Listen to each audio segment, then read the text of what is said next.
చాలామంది అంటున్న మాట ఏంటంటే, పాపం బంగ్లాదేశీయులు లేకుంటే ఆ పక్కన ఉన్నటువంటి బర్మా కాంతిసీకులు ఏదో వాళ్ళ పొట్టకూటు కోసం భారతదేశంలోకి వచ్చి బతుకుతూ ఉంటే ఎందుకు సార్ బీజేపీ వాళ్ళు కానీ లేకుంటే భారతదేశంలో ఉన్న వాళ్ళు కూడా ఎందుకు ఇంత ఇదైపోతున్నారు అని.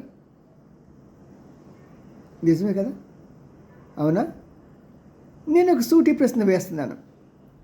మరి అమెరికాలో మన విద్యార్థులు 50 లక్షలు 60 లక్షలు ఫీజు కట్టి అక్కడ ఉద్యోగాలు రాక సతమతమవుతూ ఉంటే వాళ్ళకి చేతులకి బేడీలేసి కాళ్ళకి బేడీలేసి విమానాలు ఎక్కించి భారతదేశంలోకి తోసేస్తూ ఉంటే ఎవరు ప్రశ్నించలేదే?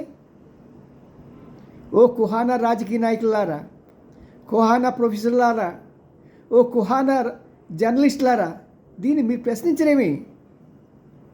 వాళ్ళ ప్రజలు కాదా? అమ్మాయి 50 లక్షలు మినిమం ఫీజు కడతారండి. అంతేకాకుండా ఆ దేశంలో వాళ్ళ తిండికి హోటల్స్కి లేకుంటే ప్రతి దానికి సుమారు ప్రతి నెల కూడా వాళ్ళు 2 లక్షల రూపాయలు మినిమం అద్దెల రూపంలో కానీ లేకుంటే వాళ్ళు తినటం కానీ ఇంకా ట్రాన్స్పోర్ట్ కానీ ప్రతి నెల 2 లక్షలు మినిమం ఖర్చు పెడతారు. అది ఆ దేశానికి ఎంతో అభివృద్ధి అవుతుంది, వాళ్ళ జీడిపి పెరుగుదల ఎంతో అవకాశం వస్తుంది. మరి వారి గురించి మాట్లాడరే? 2016లో ఇలాగ వచ్చిన ముస్లిమ్స్, అంటే ఈ 2 దేశాల నుంచి వచ్చిన ముస్లిమ్స్ లెక్క ప్రకారం సుమారు 2 కోట్ల మంది ఉన్నారు అంటారు. నేను నమ్మను, ఇది ఇంకా ఎక్కువే ఉంటుంది. కనీసం 3.5-4 కోట్ల మధ్య ఉంటుంది. అంతేకాకుండా 10 సంవత్సరాలు వచ్చేటప్పటికి వీళ్ళ జనాభా మన బ్యాంకులో ఫిక్స్డ్ డిపాజిట్ ఇదివరకేసామనుకోండి ప్రతి ఎవ్రీ 5 ఇయర్స్కి డబుల్ అవుతుందని, అలాగా వీళ్ళ సంతానోత్పత్తి కూడా అలా జరుగుతుంది. అంటే 3.5 కోట్ల మంది వేసుకున్నాం అనుకోండి, 3.5 కోట్లు 5 సంవత్సరాలు అయ్యేప్పటికి ఎంత అవుతుంది? 7 కోట్లు అవుతుంది.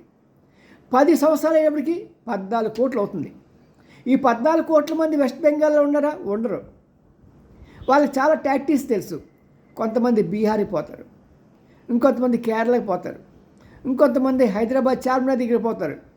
ఇలాగా వాళ్ళంతా కూడా చాలా చాకచక్యంగా ఎవరికి కనబడకుండా కేవలం కొద్దిమంది మాత్రమే కనిపించడానికి ఆస్కారంగా వాళ్ళు ఉంటూ ఉంటారు. ఎందుకంటే వాళ్ళకి ఒకటే ఆశ, 2040 కల్లా కూడా ప్రపంచం మొత్తం కూడా ఇస్లామీకరణ జరగాలి, ప్రపంచం మొత్తం కూడా ముస్లిమ్స్ రాజ్యం ఏలాలి, ముస్లిమ్స్తో నిండిపోవాలి అనే ఒక తాపత్రయం, అంతే తప్పించి ఇంకేదీ కాదు. ఆ తాపత్రయంలో వాళ్ళు ఉంటే పెద్ద పర్వాలేదు, కానీ మిగతా వాళ్ళు ఎవరు బతకడానికి వీల్లేదు. కాఫర్లు చంపేస్తే మనకి స్వర్గానికి వెళ్తాం, అక్కడ రంభా ఓరసి మన కోసం డాచ్యాలు ఆడుతూ ఉంటారు. ఇది వాళ్ళ ప్రబోధాలు. అంతేకాకుండా ఏ రాష్ట్రంలో చూసినా సరే, ఎక్కడ చూసినా సరే ఎక్కువ మంది గొడవలకి అల్లలకి కారణం వీళ్ళే. బయట దేశాల నుంచి వచ్చి భారతదేశంలో నిలిచినటువంటి వీళ్ళు. మన విడిపోయినప్పుడు వచ్చిన ముస్లిమ్స్తో పెద్ద ప్రాబ్లం లేదు, వాళ్ళు చాలా మంచివాళ్ళు, నేను వాళ్ళ గురించి ఏం మాట్లాడలా. కానీ ఈ మధ్యకాలంలో కావాలి బంగ్లాదేశ్ నుంచి కానీ అదేవిధంగా బర్మా నుంచి కానీ పక్కన ఇన్ని చుట్టుపక్కల ఇన్ని ముస్లిం కంట్రీస్ ఉన్నాయి కదా, టర్కీ ఉంది, పాకిస్తాన్ ఉంది, మరి ఆ పక్కనకి చాలా ఇరాన్ ఉంది, ఇరాక్ ఉంది, సౌదీ అరేబియా ఉంది. అక్కడికి వెళ్ళలేవి, బేవాస్గా దొరికింది భారతదేశమేనా? మరి ఈ రాజకీయ నాయకులు వాళ్ళ ఓట్ల కోసం అని చెప్పి చచ్చిపోతూ వాళ్ళకి కావాల్సినవన్నీ కూడా ఒత్తాసు పలుకుతున్నారు. మమతా బెనర్జీని చూస్తున్నాను అనుకోండి, ఆవిడ చెప్పేది ఏంటంటే నేను ఓడిపోవడానికి గల కారణం ఎస్ఐఆర్ అని. మీకు కొన్ని ఫ్యాక్ట్స్ నేను చెప్తా వినండి. ఇక చెప్పేది ఏంటంటే 27 లక్షల మంది 2000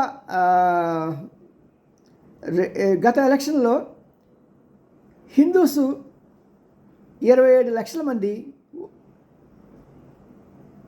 ఒక్క నిమిషం పొరపాటు వస్తుంది, 27 లక్షల మంది